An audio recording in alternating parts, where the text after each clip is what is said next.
What's up, guys? Welcome to another episode of the Maher Report, where we look at the latest Man United news. Well, we got the win this weekend, but I'd just like to say that it was not what the final score would make anybody believe if you didn't watch the match. Before I continue, can you all please hit the like, subscribe, and notification button so you're all made aware of the latest content once it comes out. So thank you for the support. Now, going back to the weekend game, what a bad game that was against Newcastle. If you look at the scoreline, you'd think that we did well. We didn't. It was a poor game for the first 70 minutes, and then practically we got saved once again by some of our world-class players, particularly Marcus Rashford. And if you go through the team, not many people have much to celebrate, and even the goal scorers, to be fair to Marcus Rashford, I don't want to critique him too much. He did all right, but even Bruno, it was a poor performance from all of them, and it's all the same issues again: lack of controlling the ball. Newcastle were pressing better than us, so they made it uncomfortable. How can you be at home and be on the counter-attack against Newcastle United? How can they be on the ball more at home than us? It just makes no sense. I know we had more of the possession, but that's not what the eyes tell you when you look at the game. It was pretty poor. And when you run through the team, we know there's an agenda in the media right now against David De Gea. And it's, for me, I've made my position on that. I'm not sure he will get any better. Is it time that we give Henderson an opportunity? That's where I'm at. But we have to look at all the finances. Does it make sense? He is on a big contract. In this COVID case, is anybody going to buy him off us for that much money? It could potentially, if you include his contract, cost 100 million to get him off our hands. Who's going to spend 100 million on David De Gea in this climate? And that's crazy. You're talking 40, 50 million for transfer fee, and then taking on his existing 18 million a year contract for over 3 years, which will add up to about 100 million plus. So I don't see anybody coming in for that deal. So we're kind of, and if you include Romero as well, we've got 600 grand's worth a week of top quality goalkeepers when we only need one and a good backup. And that's just, you think of the money that's being wasted that could have gone towards a good player in the summer, and the hindrance that's going to cause coming this summer as well. And if you go through the team, again, Lindelof and Maguire looked poor. They weren't up to the races. They just don't mesh or gel well. It just makes you uncomfortable, makes you nervous when they're there together, and it just I feel like they bring out the worst in each other, and it didn't work out. And then you had, like I said, who gives these contracts? We had Matic in front of them.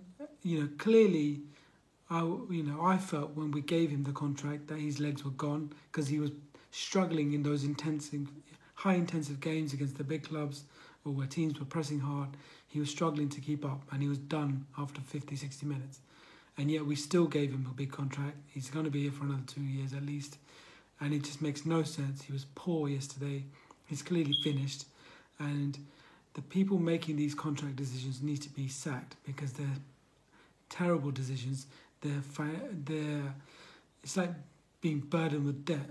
It's not only affecting our present situation, but it's affecting our future to be able to sign quality players, because we've got all these bad deals with bad players. And yesterday, just the other day, showed us how bad he is, and it was a terrible ordeal to give him those 3 years. Going forward, I know Dan James scored, but again, was it worth the money? Did we really see, the potential he has? It was just a perfect situation for him because most of the game, like the rest of the team, he was non-effective. He didn't have the space behind on the flanks. He didn't get a chance to create. But as soon as we woke up after 70 minutes or so. We were on the front foot, and I think Newcastle were overconfident. When he had the space, he got in and scored a goal. Now everybody's going to push Dan James as, see they were right about Ollie choosing him and all that, but it's still the same issues. He's not got enough technical ability to play for us week in, week out when we have low blocks. And he, fair play to him, he scored the goal. I'm not saying he can't be in the squad, but I don't think he's a first 11 player. Nobody should believe Dan James is good enough for the first 11. And I hope these results, Ollie and the coaching staff are not patting themselves in the back like they made a great decision. That goal didn't prove anything the other day. I do love his work ethic. He's got quality and potential, but it's not enough. And we can't let yesterday's result confuse us or mislead us. And then when you look ahead up front, I just felt, I don't know what's gone on with Martial. I just feel like the time has come where his stay is, him and Pogba are just always this.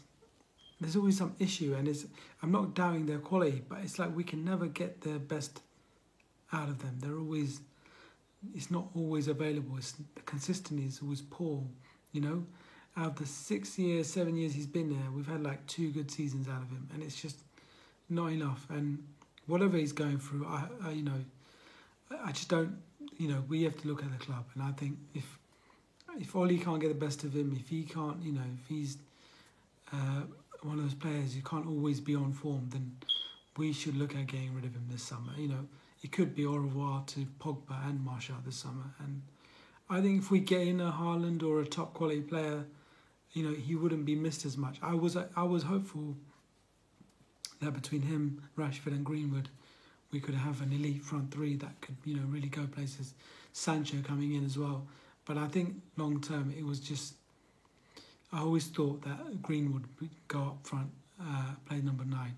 So it was never a long term thing. And I think it's coming to an end quicker than I thought it would. We just can't wait around anymore for Martial to come good, to be that number 9 that we need. It's just not consistent enough, and we need to make bold steps this summer. Sell Pogba proactively, sell Martial proactively, get the finances from those deals, sell Henderson, that's another 40 million, and then get Ollie, the centre-back, the CDM, and the strikers that we need, and the ones that are hopefully more consistent, and that will take this club to the next stage. And oh man, I'm just glad we won. I said it in my previous video, it was a big 3 points. We're going into the Sociedad game where, we should rest our key players ahead of the Chelsea game. And it just gives us that breathing space between Chelsea and then the following week we got City, and it just gives us that space that, God forbid, we go on a bad run, we pick up only 2 points out of 2 or whatever it is, we got Palace in between as well. It just gives us the space in this top 4 race, and that's what we're in. I saw all these comments about we're still fighting for the title race. He needs to stop lying to the fans.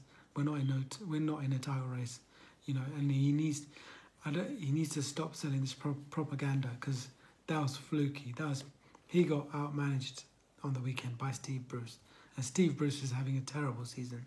So to be outmanaged by him, for your team to be outplayed by the other team for 70 minutes or so, it's not good enough, and he needs to stop coming out in the press and giving lies like we're in the title race, because we're not.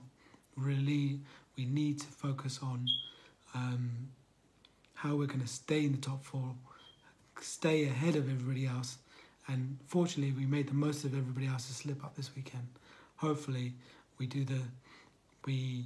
maximise this, and then by the end of after the City game in a week's time, we're kind of on the better end of it, or 2 weeks time, we're still ahead, we're still in the top 4, ideally in second place, and we're still, we're not,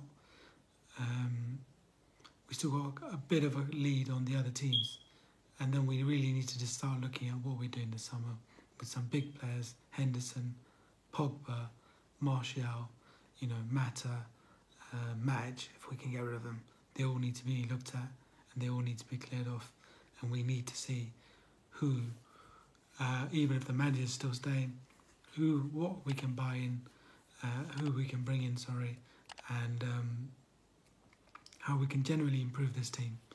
Because at the moment, on and off the pitch, just poor decisions are being made by management and coaches and board members, and it's going to be a big few months for the rest of the season in terms of getting the top four, and then even a bigger summer for this club.